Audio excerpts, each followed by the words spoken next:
네, 금요일은요, 주님이 이혼하세요라는 말씀의 제목으로 함께 하나님의 말씀을 나누고자 합니다.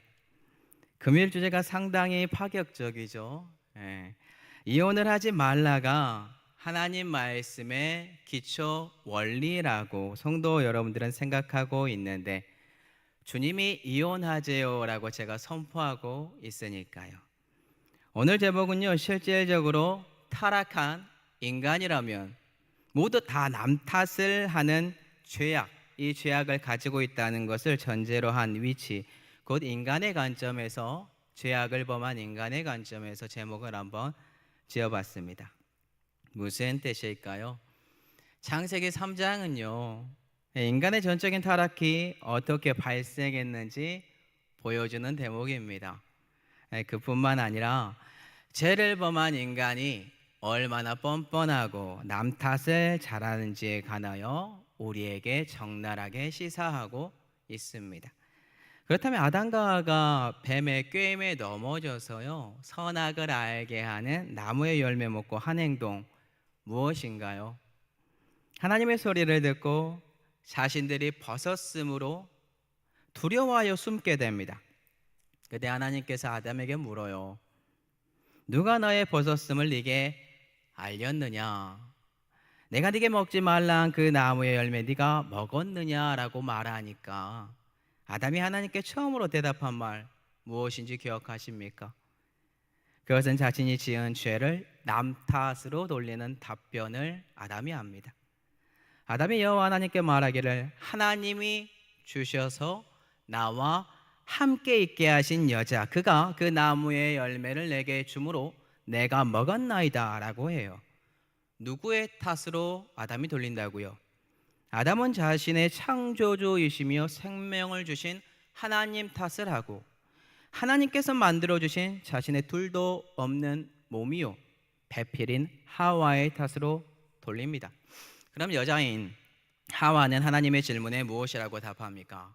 하나님께서 하와에게 물어요. 네가 어찌하여 이렇게 하였느냐? 그러자 하와 또한 자신의 잘못이 아니라 남의 탓으로 돌립니다. 이르되 뱀이 나를 깨물어 내가 먹었나이다 라고 말하죠. 이 두 사람의 입장이 죄를 범한 모든 인류의 대표성을 띈다라고 봤을 때 이들의 관점에서 오늘 본문 어떠한 제목을 붙일 수 있을까요?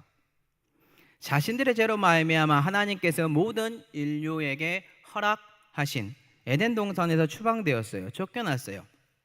하나님이 거한 곳에서 살 수 없는 이 상황을 죄를 범한 인간의 관점에서 하나님 탓으로 돌리면서 지을 수 있는 제목이 바로 주님이 이혼하세요 라는 뜻입니다. 주님과 인간이 이혼하게 된 것은 하나님 탓으로 돌리는 인간적인 죄악된 표현이다라는 거예요. 실제로 오늘 본문은요, 주님 되시는 하나님께서 타락한 죄를 범한 인간 추방합니다. 자신이 거하는 거룩한 곳에서 그들과 이제 함께 살 수가 없어요. 그들을 쫓아냅니다. 이거는 신약에 가면요, 결국 교회 되시는 신랑 예수 그리스도, 그 신랑과 신부인 거룩해야 되는 인간 우리가 이혼한 상태로 표현할 수 있습니다. 자, 이해를 돕기 위해서 한 가지 이야기를 들려드리도록 하겠습니다. 한 남편과 아내가요, 가정을 꾸려 살고 있습니다. 이 남편은 모든 나라의 권한을 갖고 있는 왕입니다. 남편과 아내는 너무나 아름다운 나라에서요, 어린아이같이 순수한 상태의 행복을 누리면서 소위 말하는 천국을 누리며 살고 있어요. 그 천국에는 왕과 왕비 그리고 많은 왕의 신하들과 백성들이 살고 있습니다. 그 나라에는 한 가지 규칙이 있어요. 어떠한 규칙이 있냐면요, 선악을 알게 하는 죄악의 나라가 있는데 그 나라에는 들어가지 말라라는 법칙입니다. 이 법칙을 잘 지키며 모든 이들이 천국을 누리며 살고 있는데 갑자기 이 나라에 천둥번개가 쳐요. 그 이유는 왕의 최측근 이후 총애를 받는 신하였던 그 신하가 문제를 일으켰기 때문입니다. 그 신하의 이름은 사단입니다. 그 사단이 그 나라의 규칙을 어기고 선악을 알게 하는 죄악의 나라로 들어갔고, 자신을 그 죄악 투성이에 던졌고, 왕만이 할 수 있는 선악을 판단하는 일에 자신이 올라서서 왕을 밀어내고 자신이 왕이 되고자 한 것입니다. 하지만 그 사단은요, 한 가지 관과한 게 있었습니다. 그 나라의 왕은요, 선악을 판단하는 일에 있어서 죄는 없습니다. 모든 이들의 행복을 누릴 수 있는 사랑의 나라의 법칙을 만들 수 있는 존재지만, 선악을 알게 하는 죄악의 나라로 들어간 이 사단은요, 율법적이며 사랑은 없고 선악만이 존재하며 완악하고 오만하며 모든 죄악 덩어리 그 자체로 통치하는 존재가 되어 버렸다라는 것입니다. 이 모든 법칙을 알고 있었기 때문에 왕은 모든 이들에게 선포했던 거예요. 선악을 알게 하는 죄악 나라에 들어가지 말라는 법칙을요. 자, 그런데 그 법칙이 사단으로 인하여 지금 깨졌죠. 자, 이에 화가 난 왕이요, 자신의 신하들을 시켜서 배신한 그 사단을 잡아서 영원히 죽지 않는 감옥에 가둡니다. 다시 이 나라에 평화가 찾아와요. 아무 문제 없는 나날을 보내게 됩니다. 자, 그런데 이 일을 왕비가 몰라요. 왕비는 까마득해 몰라요. 어느 날 왕비가 선악을 알게 하는 죄악의 나라로 들어가는 그 문턱 앞을 지나갑니다.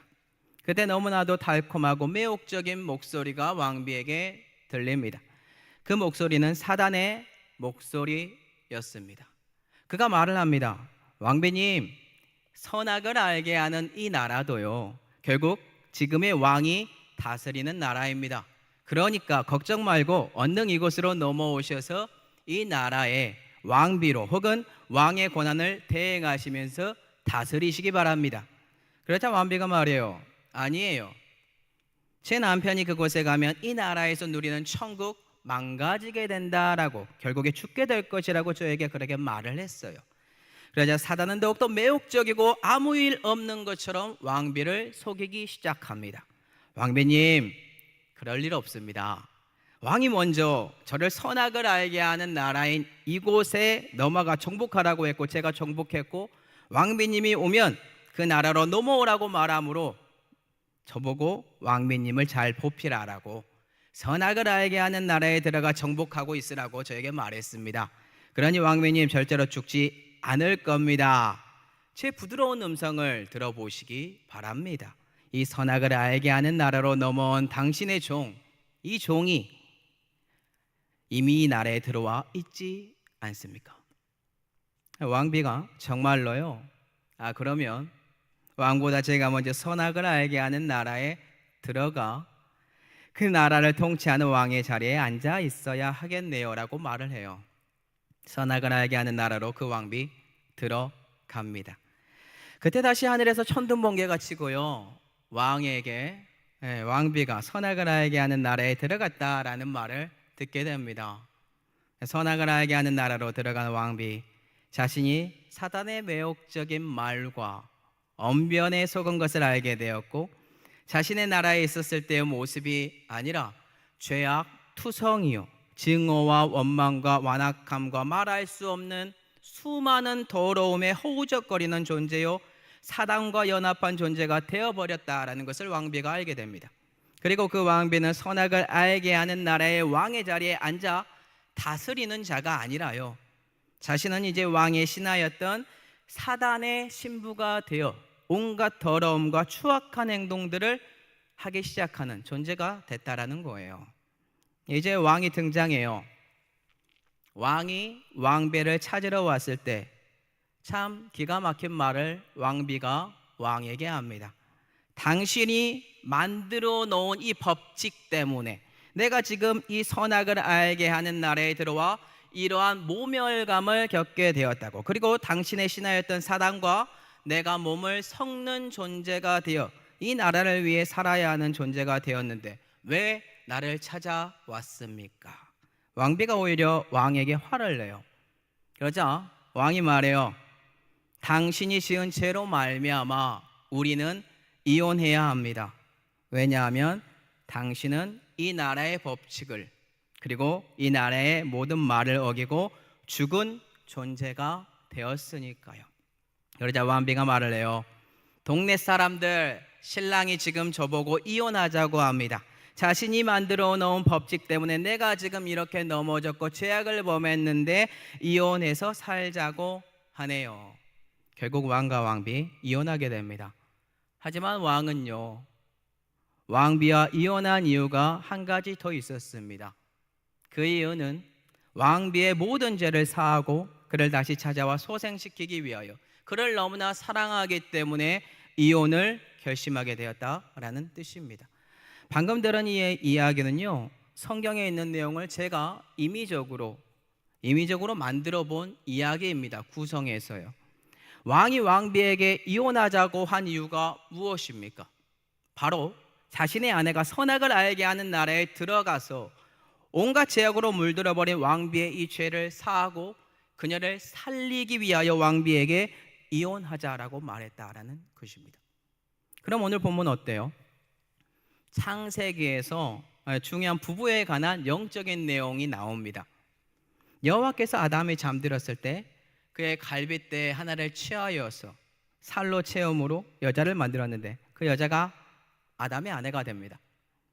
이를 성경에서는 남자가 부모를 떠나 그의 아내와 합하여 둘이 한 몸을 이룰지로다 라고 해요. 이제 아담과 하와가 둘이 아닙니다. 한 몸을 이룬 존재라는 것입니다. 그렇다면 이 비밀은 또 성경 어디에 숨어 있습니까? 창세기 2장 24절과 에베소서 5장 31절에 보면 동일한 내용이 나옵니다. 이러므로 남자가 부모를 떠나 그의 아내와 합하여 둘이 한 몸을 이룰지로다. 그러므로 사람이 부모를 떠나 그의 아내와 합하여 그 둘이 한 육체가 될지니. 창세기에 나온 내용이 에베소서에서도 나옵니다. 이는 결국 구약과 신약의 이 정신, 부부의 정신이 동일하다라는 것이며 하나님께서 말씀 가운데 우리에게 궁극적으로 표현하고 있는 부부의 모습이 있다라는 거겠죠. 여기까지 등장한 부부의 모습, 결국에 남자는 부모를 떠나서, 남자와 여자는 부모를 떠나서 둘이 합한 존재, 한 육체가 된 존재, 둘이 아니고 한 몸입니다. 한 육체랍니다. 이게 지금 우리에게 주고 있는 부부의 정의입니다. 그럼 묻겠습니다. 남편된 분들, 아내와 한 몸 이루면서 사는 것 쉽습니까? 어렵습니까? 아내분들에게도 동일하게 묻겠습니다. 남편분과 한 몸을 이루어 사는 거 쉽습니까? 어렵습니까? 너무나 어렵습니다. 서로 다른 두 사람이 다른 환경과 다른 가치관으로 자라왔고 성인이 되어 콩깍지가 씌었어요. 그래서 만나서 서로 결혼을 했더니 시간이 흘렀네요. 상대방의 허점투성이 다 보이고요, 연약함 투성이 다 보여요. 죄악 때문에 아집과 고집투성이라는 것을 느끼게 됩니다. 그런데 여기에는 영적인 비밀이 숨겨져 있다라는 거예요. 내 남편이 혹은 내 아내가 상대방을 서로 배려하고 연약한 존재로 품어 주었을 때는 내 남편이나 아내가 한량없이 이뻐 보이고 고마운 존재로 보입니다.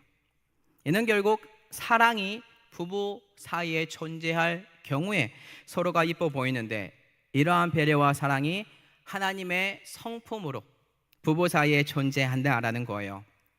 네, 하지만 그와 반대로 이기적인 마음과 오만함과 자기의 가치관을 가지고 목을 뻣뻣이 세우면서 자신의 의견이 옳다고 세우는 배우자, 그런 배우자 대하고 보면 어떻게 느껴집니까? 남처럼 느껴져요. 미워 보여요. 하나님의 성품이 아니라요, 사단의 성품이 드러나는 사람처럼 보이게 됩니다. 결국 부부라는 세계는 하나님의 성품과 사단의 성품이요, 서로 충돌하는 영적인 비밀이 숨겨져 있는 곳입니다. 즉 인간이 지은 완악한 그 죄와 하나님의 말씀이 만나서 우리가 살아가는 이 땅에서의 부부가 함께 사는 이 세상에서 하나님 나라와 사단의 나라가 서로 충돌하면서 사는 세상이 우리가 현재 살고 있는 부부의 세계다라는 것입니다. 우리가 부부 생활하는 가운데 누려야 하는 것 뭡니까? 서로 배려해주고 아껴주고 사랑해주는 공동체, 이 부부 세계이지만 그렇지 못한 경우들이 많다라는 것이 참으로 안타까운 현실이죠. 자, 그러면 이러한 부부 사이에 한 가지요, 영적인 비밀 또 숨겨져 있는데 성도 여러분들에게 또 보여드릴게요. 이것을 보면 부부의 세계가 정말로 소중한 하나님의 소속의 공동체이며, 우리 부부의 세계는 우리가 너무나 좁게 보고 있었구나, 너무 인간적인 관점으로 보고 있었구나, 그걸 깨달을 겁니다. 에베소서 5장 31절에서 32절 볼게요. 그러므로 사람이 부모를 떠나 그의 아내와 합하여 그들이 한 육체가 될지니, 32절 중요합니다. 이 비밀이 크도다. 나는 그리스도와 교회에 대하여 말하노라. 아멘. 남자가 그 아내와 사랑을 나누는 부부의 연을 맺게 되면 어떠한 존재가 된다라고 합니까? 먼저는 아까도 말했듯이 한 몸이고 한 육체입니다. 둘은 하나입니다. 근데 여기서 충격적인 사실이 하나 더 있어요. 하나님 나라의 영적인 비밀이 하나 더 숨겨져 있는데, 그 비밀은 바로 남자와 여자의 이 연합인 이 부부가요, 예수 그리스도와 교회라는 비밀이다라는 것입니다. 이 연합이라는 거예요. 이를 더 확장하면요, 요한계시록에 가잖아요. 이 교회를 거룩한 신부다라고 바꾸어서 표현을 합니다. 무슨 뜻입니까? 성도 여러분들이 결혼한 그 부부 세계란 그리스도와 교회의 공동체를 이룰 수 있는 최고의 배움을 배울 수 있는 공간이며, 더 나아가서요, 예수 그리스도와 거룩한 신부인 우리가 하나가 되는, 연합할 수 있는 장소인 하나님의 나라다라는 뜻입니다. 또한 바울은 고린도후서에서요, 자신이 열심히 되는 것을 우리들을요 전도하기 위해서 정결한 처녀로 한 남편인 그리스도께 드리려고 충매한다라고 고백해요. 모든 인간인 남녀는 모두 다 영적인 의미로 어떠한 존재라면 정결한 처녀인데, 고린도후서 11장 2절입니다. 내가 하나님의 열심으로 너희를 위하여 열심을 내노니 내가 너희를 정결한 처녀로 한 남편인 그리스도께 드리려고 충매함이로다. 이 정결한 처녀는 결국에 신랑 되시는 예수 그리스도에게 중매하는 거룩한 처녀인데, 나중에는 거룩한 신부가 되겠죠. 이는 궁극적으로 결국 예수 그리스도가 교회의 머리가 되며 우리가 교회가 되는데, 이 연합이 바로 성도 여러분들이 겪고 있는 부부의 세계다라는 거예요. 그런데 우리의 부부 생활이 그저 남자와 여자가 만나서 일평생 사랑하고 미워하고 그렇게 살다가 죽는 존재로, 너무나 수준이 낮은 영적인 상태로 이 땅에 살다가 죽을 때가 많다라는 뜻입니다. 하지만 이 부부라는 공동체는 주 안에서 철저하게 사단으로부터 독립되는 공간을 만들어야 돼요. 그리고 예수 그리스도와 연합한 교회로 만들어 가야 되고, 하나님의 나라 거룩한 신부요 교회 공동체로 만들어가는 소중한 공간으로 성도 여러분들이 노력해야 한다라는 뜻입니다. 그렇다면 이 부부의 삶에 어려움이 오는 이유 뭐죠? 너무나 많은 어려움이 오는데요, 우리가 부부로서 살다가 휴대폰에 신혼 때는 내 사랑, 울 여보, 사랑스러운 애칭으로 저장을 하고서 살죠. 근데 몇십 년이 지났네요. 지금에는 성도 여러분들 휴대폰에 어떻게 저장이 되어 있습니까? 각자의 배우자의 휴대폰을, 남편을 남의 편 혹은 원수, 아니면 그냥 이름으로 저장하고 갑방을 쓰거나, 만날 때마다 자신의 고집과 아집을 내세우니까 바뀌지 않는 모습의 성격 차이 때문에 막 여러 가지 문제로 싸워요. 그리고 나중에는 결국 갈등하다가 항원 이혼을 하는 이유 무엇입니까? 그것은 바로 부부라는 공동체가 하나님의 나라다, 예수 그리스도와 교회의 연합이다, 더 나아가 요한계시록에서 말하고 있는 신랑 되시는 예수 그리스도와 거룩한 신부의 연합, 이 공동체라는 인식하지 않는 거기 때문입니다. 참고로 사람이 사랑을 하게 되면 그 사랑 덕분에 주위 사람들, 내 아내나 내 남편 부드러워지게 됩니다. 그 사랑으로 인하여 상대방은 부드러운 말을 배우게 됩니다. 하지만 시간이 흘렀네요. 사랑이 식으면 상대방에게 퉁명스럽게 대하고 있지 않습니까? 그러면 선악을 알게 하는 나무의 열매를 먹은 존재로서 정죄 판단하겠죠. 상처 주겠죠. 오늘 우리 사랑하는 성도 여러분들의 부부 세계, 우리가 성도 여러분들이 예수 그리스도의 부부 세계를 이해했다면 사랑이 넘치는 공동체로 계속해서 부부의 세계를 고민하고 만들어가야 할 줄로 믿습니다. 실제로 부부는 남자와 여자만이 한 몸을 이룬 존재로 끝나는 것이 아니라 궁극적인 영적인 의미에서 예수 그리스도와 우리가 연합한 부부요, 예수 그리스도와 연합한 교회가 우리의 가정이다라는 것입니다. 이러한 하나님이 원하는 부부의 삶 우리가 꿈꾼다면요, 우리는 지금의 부부 생활을 다시 한번 고민하고 생각할 줄로 저는 믿습니다.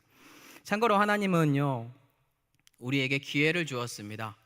부부의 연으로 영원한 하나님 나라인 교회를 만들어가면서 살아갈 수 있는 기회를 성도 여러분들에게 주었습니다. 그런데 그 배움이 부족하여 연약하여 깨지죠. 그리고 더 나아가 예수 그리스도 한 몸을 이루는 교회의 공동체로 살아갈 수 있는 기회를 계속해서 우리에게 주고 있습니다. 하지만 이 기회를 파괴한 존재가 바로 우리의 조상 아담과 하와입니다. 이들의 죄악으로 인하여 선악을 알게 하는 기준, 이 기준을 가지고 우리는 이 땅에 부부의 연을 맺고 살아가다 보니까요, 사랑은 식어가고 죄악된 본성만이 선악의 기준으로 상대방을 대하고 배우자에 대한 사랑은 식어가고 서로 정죄와 판단만 남는 경우가 많게 된다는 거겠죠. 그럼 오늘 본문에서는요, 이 문제, 부부가 이혼하는 이 문제 어떻게 해결하기 위하여 인간인 우리와 주님이 하나님께서 이혼을 하게 된 것일까요? 우리가 주님과 이혼하게 된 것은요, 아까도 말했듯이 하나님의 말씀인 선악을 알게 하는 나무의 열매를 먹음으로, 우리가 먼저 하나님을 배신했죠. 신랑 되시는 주님과 우리가 먼저 이혼을 한 겁니다. 이를 오늘날로 바꿔볼까요? 영적인 간음죄를 지었고요, 나를 믿어주고 사랑해 주었던 존재의 등에 비수를 꽂았고요, 남편을 버리고 다른 남자인 사단과 연합하여 음행을 저지른 간음한 여자가 우리 조상이 되었고 우리가 되었으며, 신랑 되시는 주님과 우리가 먼저 이혼한 존재가 되었다라는 것입니다. 그런데 문제는 우리의 원래 남편인 하나님께서요, 이 배신한 인간을, 이 배우자를 너무나 사랑합니다. 충격적이죠. 그렇다면 이러한 질문을 하나님께 할 수 있어요. 자신의 배우자를 너무나 사랑하는데 주님은 왜 자신의 배우자이며 교회의 영적인 신부인 인간과 이혼을 했습니까? 그 이유는 너무나도 쉽습니다. 그 죄 때문입니다. 선악을 알게 하는 이 열매의 먹음으로 전적으로 타락한 이 죄 때문에. 근데 이걸로 끝나지 않더라고요. 더 중요한 문제가 있기 때문에 에덴 동산에서 인간을 추방하게 됩니다. 이혼하는 문제가 왜 벌어졌는지 쉽게 알 수 있는데요, 창세기 3장 22절 한번 보도록 하겠습니다. 여호와 하나님이 이르시되 보라, 이 사람이 선악을 아는 일에 우리 중 하나같이 되었으니 그가 그의 손을 들어 생명나무 열매도 따먹고 영생할까 하노라 하시고, 주님께서 우리와 이혼한 이유 여기에 정확하게 나와 있습니다. 첫째는 선악을 알게 하는 나무의 열매 먹었다라고 했죠. 전적으로 타락한 존재. 둘째, 아랫부분에 나와 있는 노란색 중요합니다. 에덴 동산에 있는 생명나무의 열매, 이거를 먹음으로 영생할까봐 우리를 추방하였고 그들과 이혼하게 되었습니다. 우리는 일반적으로 우리 조상 아담 하와 선악을 알게 하는 나무 열매만 먹었으니까, 전적으로 타락했으니까 쫓겨났다라고만 상식적으로 알고 있을 것입니다. 근데 여기에는 하나님께서 인간을 더 사랑하고 배려한 내용이 포함되어 있습니다. 선악을 아는 열매를 먹었고 선을 아는 일을 행하며 인간이 무능력해졌고, 반면에 악에 대해서는요, 선에 대해서는 너무나 무능력해졌는데 악에 관하여는 자신들의 태초의 순결도 사라지고, 그리고 죄악이 무엇인지 경험한 존재가 되었고, 지적으로 아는 수준의 뿐만이 아니라 체험하는 존재, 깨달은 존재가 되었어요. 이 죄악으로 물들어 하나님만이 알아야 하는 범주를 알게 된 이 죄인이 이제 생명나무 열매 먹으면 어떻게 될까요? 전적으로 타락한 상태에서 영원히 사는 존재가 됩니다. 이게 무슨 뜻인지 아시겠습니까? 아담과 하와의 죄로 인하여 모든 인간들이 예수 그리스도로 말미암아 죄 씻음을 받고 구원받아야 해요. 이러한 모든 기회가 박탈당하게 된다. 죄의 삭은 사망인데 사망하지 않네요. 죄악을 저지른 상태로 절망과 교만, 공포, 아집, 온갖 추악한 제약된 상태로 영원히 죄의 문제가 해결되지 않은 상태로 산다. 얼마나 끔찍합니까? 천국을 누리지 못하는 존재가 돼요. 제약된 마음 상태 가운데 영원히 살아가요. 살아도 죽은 것 같은 비참한 삶을 연명하게 됩니다. 기회가 없다는 거예요. 구원의 기회가.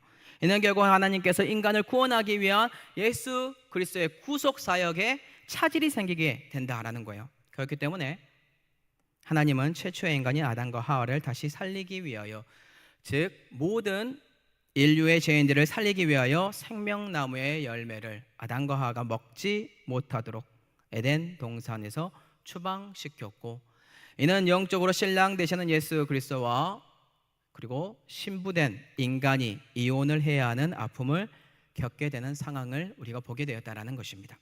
그러면 이제 왜 우리 주님께서 우리에게 이혼을 하자고 했는지에 관한 답이 나왔죠. 선악을 알게 하는 나무 열매 먹음으로 전적으로 타락하게 된 이 인간 다시 살리기 위하여, 하나님이 너무나 사랑하기 때문에 그를 살리기 위하여 전적으로 타락한 인간을 내쫓았다, 이혼할 수밖에 없었다라는 거예요. 이는 또한 하나님께서 아무런 대책도 세우지 않고요, 그들을 살리기 위하여 인간을 에덴 동산에서 쫓아낸 것이 아닙니다.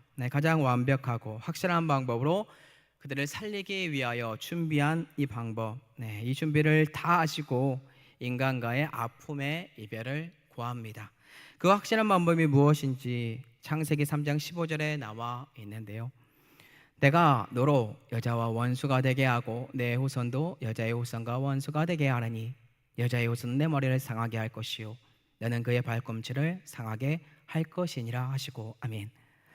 이 본문은 나중에 어떻게 하나님께서 사단으로부터 인간을 건지셨는지에 대한 구원의 역사에 대한 내용을 보여주는 아주 중요한 대목입니다. 바로 예수 그리스도의 십자가 사건으로 말미암아 사단을 멸하시고 모든 인류의 죄를 사하는 사건이다라는 것입니다. 하나님이 이제 선악을 알게 하는 이 죄악으로 물들어 버린 인간을 다시 찾아와 그들을 살리고 그들과 신랑 되시는 예수 그리스도와 다시 결혼을 시키기 위하여 악의 원천이요 죄악의 근원인 사단과의 전쟁에서 승리할 수 있는 방법을 선포하신 것입니다. 이 승리의 방식은 예수 그리스도와 교회가 세워지는 방식입니다. 어떻게 이러한 승리의 방식이 예수 그리스도의 십자가 처형 사건에서 교회로 세워지게 되었을까요? 참고로 아담과 하와의 모습에서요, 우리는 예수 그리스도께서 사단을 승리하심으로 주님과 교회의 탄생의 모습을 발견할 수 있어요. 아담이 하나님의 창조의 세계에서요, 하나님이 주신 지혜로 자신 앞에 오는 모든 동물들 이름 주어줬죠. 하지만 그가 아직 혼자였을 때 하나님께서 그의 독처를 보기 좋지 못하다라는 이유로 그를 깊이 잠들었을 때 그 옆구리에는 갈빗대 하나를 취하여서 하와를 만듭니다. 이게 예수 그리스도와 교회의 비밀인데요. 이는 아담이 깊이 잠을 자고 있다는 것은 죽은 것과 같은 상태에 놓였다. 그리고 그러한 그때 자신의 갈빗대 하나를 이름으로 희생함으로 하와를 탄생시켰다. 즉 아담이 죽은 것 같은 잠자는 상태에 자신의 갈빗대를 희생함으로 신부인 하와가 탄생하게 되었다라는 거예요. 이러한 사실이 실제로 예수 그리스도와 신부인 교회가 세워지는 탄생 과정의 애표입니다. 한번 고민해 보세요. 예수 그리스도를 통하여 교회가 신약에서 어떻게 세워지게 되었습니까? 먼저 교회가 세워지기 위해서 예수 그리스도께서요, 십자가 위에서 죽으셔야 돼요. 거기에서 깊이 잠들어야 했습니다. 참고로 신약에서 스데반 집사가 돌에 맞아 죽었을 때에 성경은 그가 죽었다라고 표현하지 않고 그가 잠잔다라고 표현을 합니다. 결국 죽은 상태, 잠잔 상태, 이건 동의어입니다. 이와 같이 주님께서 십자가에서 죽으신 것이지만 아담과 비교했을 때 주님이 죽음의 잠을 자고 있는 그 사이에 아담의 옆구리에 갈빗대를 취한 것처럼, 하와를 만든 것처럼 주님의 옆구리가 창에 찔려야 했습니다. 그리고 그 창에 찔린 옆구리에서 물과 피가 쏟아져야만 했습니다. 이는 결국 하와가 아담의 옆구리인 갈빗대 희생을 통해 만들어진 것처럼 거룩한 신부인 교회 또한 둘째 아담이신 예수 그리스도의 옆구리에서 쏟으신 물과 피로만 세워질 수 있다는 것입니다. 결국 예수 그리스도께서 흘리신 피는 거룩한 피요 그의 피로 말미암아 교회를 값을 주고 샀고, 그리고 그가 흘리신 물은 그의 신부된 교회인 우리가 정결하게 하는데 아주 필요한 중요한 장치라는 거예요. 결국 참된 교회는 예수 그리스도의 십자가에서의 희생으로 이 세상에 세워졌고, 이 교회인 우리는 예수 그리스도의 보혈의 피로 그리고 그가 쏟으신 물로 다시 거룩한 신부가 되어 남편 되시는 주님과 함께 영원토록 사는 존재가 되었다라는 것입니다. 우리에게 다시 주님과 결혼할 수 있는 기회가 생겼다라는 거죠. 그럼 성도 여러분들에게 묻겠습니다. 성도 여러분들은 현재 주님과 이혼한 존재이신가요? 아니면 거룩한 신부로서 예수 그리스도와 연합한 교회가 거룩한 신부가 된 존재이신가요? 오늘 이 질문을 각자에게 꼭 해보시기 바랍니다. 이 질문에 따라 내가 아담과 하와처럼 지금도 선악을 알게 하는 나무의 열매만을 먹고 정죄하고 판단하고 하나님이 서 있어야 되는 그 심판대 앞에 선악의 기준으로 내 아내를, 내 남편을, 그리고 교회를 좌지우지하고 있을지 모르니까요. 아니면 예수 그리스도의 십자가 보혈을 의지함으로 선악을 알게 하는 나무의 기준이 아니라 그분의 하나님의 사랑에 목매어 이제는 하나님이 주시는 사랑의 말씀으로 선악을 판단하는 그 자리에서 내려와 교회의 머리 되시는 예수 그리스도의 말씀에 순종하고 있는지 고민해야 됩니다. 만약에 후자의 모습이 내게 없다면 우리는 아직도, 우리의 가정은, 성도 여러분들은, 그러한 죄를 범하고 있는 사람들은 주님과 이혼한 상태거나 성령의 충만함이 떨어진 상태일지 모릅니다. 오늘 우리는 다시 우리의 영적인 상태를 점검해야 하고, 우리를 배려하심으로 살리기 위하여 너무나 사랑하심으로 이혼하시고 십자가에서 자기 자신을 내어주신 예수 그리스도의 사랑을 기억하심으로 다시 우리의 가정에서 부부의 생활을, 성도 여러분들의 부부의 예수 그리스도와 교회의 그 생활을 점검해야 합니다.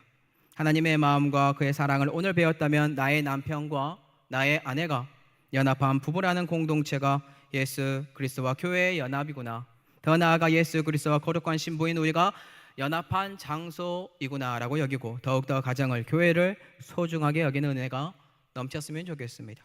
왜냐하면요, 하나님께서는 자신의 독생자 예수 그리스도를 십자가에서 희생하심으로 이 세계의 모든 남자와 여자, 이 둘이 만나서 이 부부라는 세상이 예수 그리스도 교회라는 공동체라는 비밀을 우리에게 알려주었으니까요. 더 나아가서 예수 그리스도와 거룩한 신부들의 모임이 우리의 부부 생활이다라는 것까지 알려주었습니다. 이제는 다시 먹을 수 없을 것 같았던 생명나무 열매, 선악을 알게 하는 열매 말고요, 생명나무, 영원히 사는 이 열매까지 예수 그리스도 신랑 덕분에 우리는 맛볼 수 있는 은혜의 존재들이 되었습니다. 오늘 이러한 축복, 이 은혜를 기억하시고요, 더욱더 정결한 주님의 신부들이 되심으로 주님께 전진했으면 좋겠습니다. 오늘 하나님과 이혼한 우리 다시 살리시고 우리를 거룩한 신부요 교회로 재탄생시켜 주신 예수 그리스도의 은혜를 생각하심으로 내 남편과 아내를 소중하게 여기고 더 나아가 교회를 소중하게 여기심으로 주님과 이혼하는 삶이 아니라 주님과 평생 결혼하심으로 행복한 삶을 이어가는 은혜가 저와 성도 여러분들에게 흘러넘치기를 예수 그리스도의 이름으로 축복합니다.